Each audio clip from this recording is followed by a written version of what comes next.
Would you believe that right here in Spotsylvania County, we have a Food Network finalist from Cutthroat Kitchen that's making gravy that has people lining up out the door. Let's go check it out.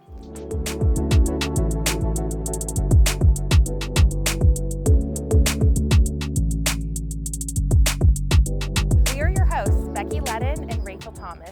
If you're new to our channel, we're so glad you're here. Like and subscribe for happenings in the area. And of course, if you have a home to buy or sell, we're here to help. We are excited to be exploring one of the newest restaurants that's in Spotsylvania County. We are out here right by the Spotsylvania Courthouse.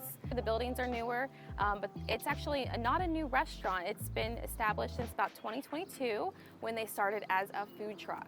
And this food truck, you might have seen all around town, primarily at the Spotsylvania Farmers Market. They had an assortment of dishes. Their most popular was that sausage gravy, which actually is still served at the restaurant here today.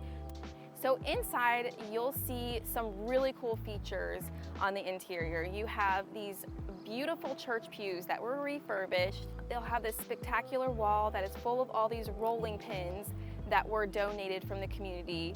And they have just so many different stories, so many different hands have been on them, just making some wonderful dishes. Jessica, the owner, is a Navy veteran and foodie.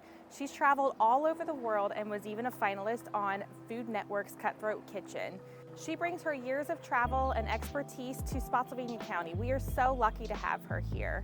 So I moved to Virginia almost 6 years ago. I lived in Washington State and I was working for a sort of big rig catering, and they always had me in the pastry section.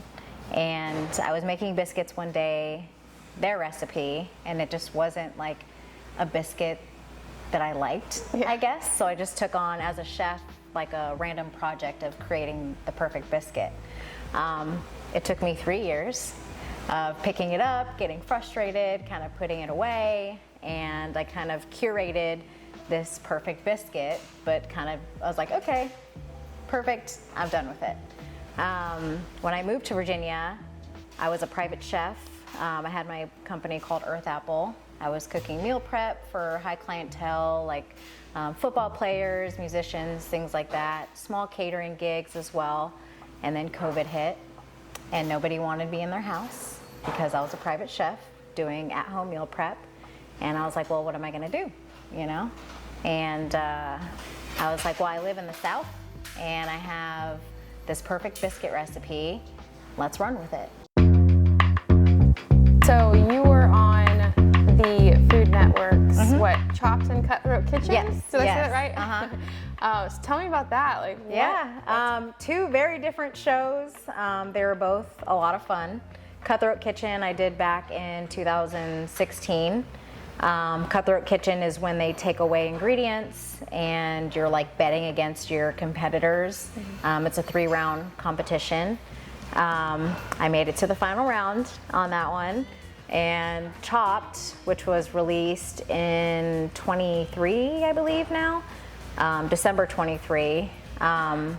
Everything was real, like with the competitions, timing, not knowing the ingredients, not knowing what's getting taken away. It was a really good experience though. The chefs I was with on both shows were amazing, so it was fun to be there. Why did you choose this area, Spotsylvania, this town? Biscuit Batch started at Spotsylvania County Farmers Market, so the Spotsy County Farmers Market holds a big piece of my heart, and I think just everybody in town that knows Biscuit Batch and knows my brand and you know what I do with my food and how much pride I have, I wanted to stay close to home. I feel like this area was really lacking like some really good breakfast places. Right. So this is fabulous. And I think the location is wonderful. I love that this like little town center is just in the middle of all this rural area, and then you just have this like bam, like nice little town center. Yeah, and they're doing like a lot of, you know, fun things in this community. Like we have the farmers market on Wednesdays now.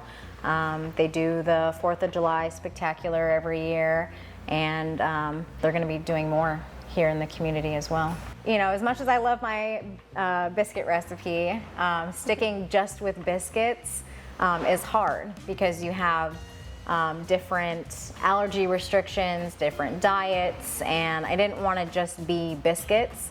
I wanted to have a good selection of types of biscuits, but also have some other fun and creative breakfast, brunchy type items. So boozy brunch was what was in my mind when I came up with a lot of things, like you know, go out on a girls' night, you're out on the weekend, and you guys want to go to brunch the next day and have a mimosa, and you guys want to have a plate or a table full of food, and it's beautiful and it's delicious, and you have a mimosa or a really pretty cocktail with your meal. And your food is really pretty. Thank you. Plating is important because you have all of your senses when you're eating, your sight, your vision, or your sight, your hearing, and your taste is all part of it. Thank you so much for sharing a little bit about Biscuit Batch. I'm really excited. I think the whole community is excited about it too. Yeah. What kind of a realtor would we be if we didn't talk a little bit about the housing market in the area? Just a little bit behind me, we have a little bit more of the rural living, has some acreage, has some space. If you go just down the road, you'll end up in Lake Anna. Behind us, we also have Courthouse Commons, which has a little bit more of a suburban feel with townhomes and single family homes. Down the street, you'll find neighborhoods like Breckenridge that has a pool and different amenities. So if you have any questions about some of the neighborhoods or homes in this area, feel free to let us know. Thanks so much for joining us today, and don't forget to like and subscribe and check out our next video.